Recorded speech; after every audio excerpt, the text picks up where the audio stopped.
Assalomu alaykum. Azizlar, haligacha mana bugun 14-yanvar, xudo xohlasa 2006-yilga ko'chib turib sizlar bilan quyon fermasi shu Mangi quyon fermasi vodiyda joylashgan, ya'ni Farg'ona shahrida joylashgan. Video qilishning bugungi maqsadimiz xudo xohlasa YouTube tarmog'ida ozgina savollar ko'payib qoldi. O'shanga qisqa javob berib o'tamiz. Birinchi savolimiz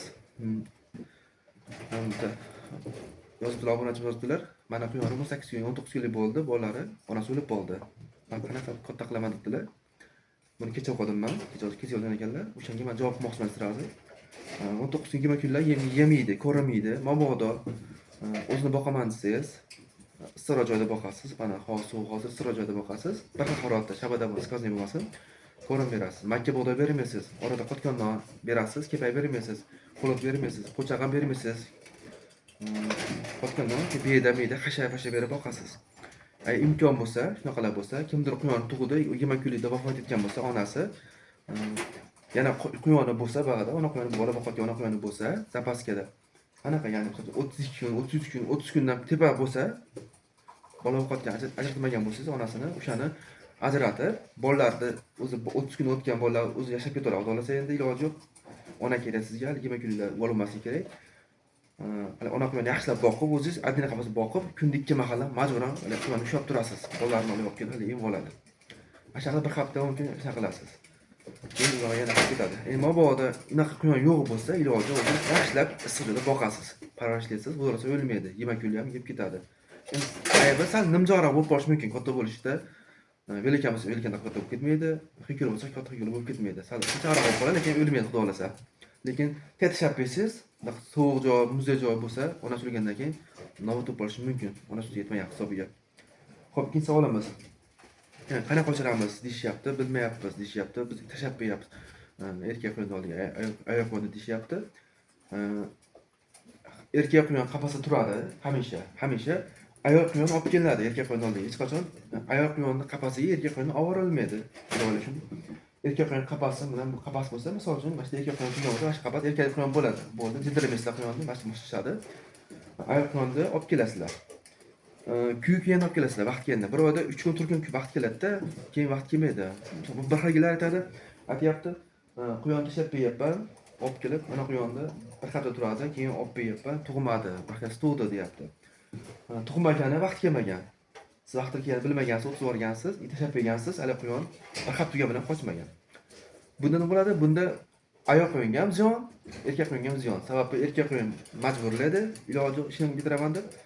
Ayol quyon bermaydi, sababi o'rtada arosat ikki taraf qiynaladi. Ayol quyon faqatgina o'sha vaqt kelganda, kuy kelganda erkakga qo'shiladi xolos. Boshqa qo'shilmaydi. O'sha qarab turasizlar, hamisha qarab qo'shasizlar. Avratiga qarab, ayol quyonni qizargan bo'lsa, ko'p qizarib bo'lganda qo'shasizlar erkak quyonga.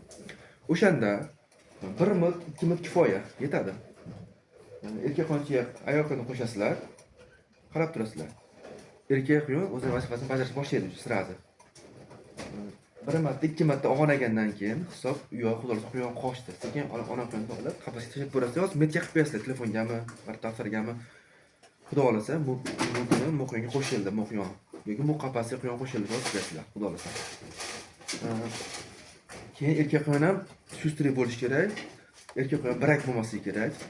Erkak quyon misol uchun bir xil qo'shadi, erkak quyonda bola bo'lmaydi. U erkak quyondan bo'lib chiqishi mumkin ayab. Erkak quyonda qarab, erkak quyonni sog'lomini olib qo'shishga harakat qilinglar hamisha. Va yana savolimiz tushibdi. Savolimiz qishda qanaqa suv beramiz, yozda qanaqa suv beramiz deyishibdi. Sizlar shunaqa quyon boqyapsizlar. Biz mana quyon boqamiz. Bir xil haroratda boqamiz quyonlarimiz, suvlarni mana. Hozir oling. Bir xil temp suv beraveramiz, xudo xolasa. Qo'ymalga o'xshab yoki to'g'riga o'xshab qishda issiq, yozda sovuq suv berilmaydi. Bir xil tempda ketaverasizlar, boqarasiz. Yozda ham sovuq suv, kran suvda yangi quyib berasizlar, qishda ham yangi suv quyib berasizlar, kran suvda. Hozir ular iliq suv, qish yozda muzli suv ichgan. Hozir bularga biz yana iliq suv bergan bo'lsak, issiq bo'lib quyon ayniydi. O'lish ko'payadi. Ular moslashib bo'lgan sovuq suvga. O'shaning uchun faqatgina sovuq suv beramiz.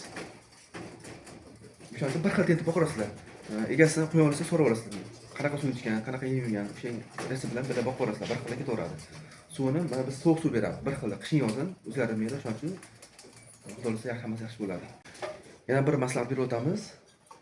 Quyon bolalaganda, birisi tuqqanda xudo xolasa so'zlar chiqib ketdi, har xil suvligi qizil so'zni berasizlar. So'zni olib, yuvib, artib berasizlar. Tuqqan quyonga.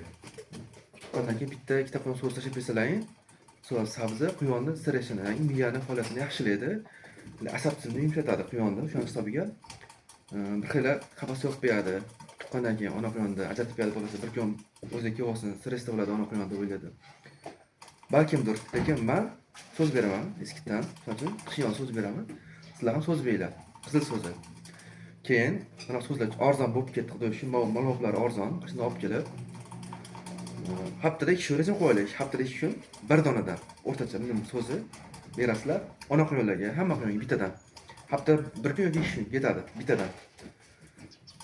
Misol uchun 1 kun oldin, so'z sabzi loy bo'ladi. Yaxshilab yuvib, chayqab, yayib bersizlar. Yaqin joyga. Setkaga yayib bersizlar. Suv qolsa sirga qurib qoladi. Ertasi kunga bo'lsa hammasiga o'sha berasizlar. Misol uchun bir qancha quyonlaring bor, nechta so'z ketadi. O'shani hisoblab yuvorsalar, bir kun tayyorlab zo'r bo'ladi hammasi. Sabzi berib turish kerak quyonlarga, hammasiga. Mana hozir to'yga qo'lay beryapman. Bular berganim yo'q, lekin katta qo'llarga, bularga berganim yo'q. Orada berib tursa bo'ladi. Foydasi bor, yaxshi. Sababi nima degani? Misol uchun sababi o'zidan kunda osh, kunda makaron yoki kunda shalva emas-ku, o'shanisiga orada shashlik yeb bo'ladi, baliq yeb bo'ladi-da. O'shaning uchun ularga sabzi, baliqda, shashlikda tuyuladi. O'shaning uchun ozgina eklab turish kerak. Sababi endi bular qafasda boqiladi. Salbiy mehda bo'ladi. To'g'ri vitamin ham yetarli bo'lgani bilan sabzi bo'lmaydi. Azlar, to'g'risi. Videolarimiz ozgina bo'lsa ham sizlarga manfaatli bo'layotgan bo'lsa, like bo'lsa, podishcha qilib, bo'lsa obuna bo'lasizlar. Hamisha sizlar uchun ijod tavsiya. Kam bo'lmanglar. Fermas, menga qo'ying fermasi. Sog' bo'lasizlar.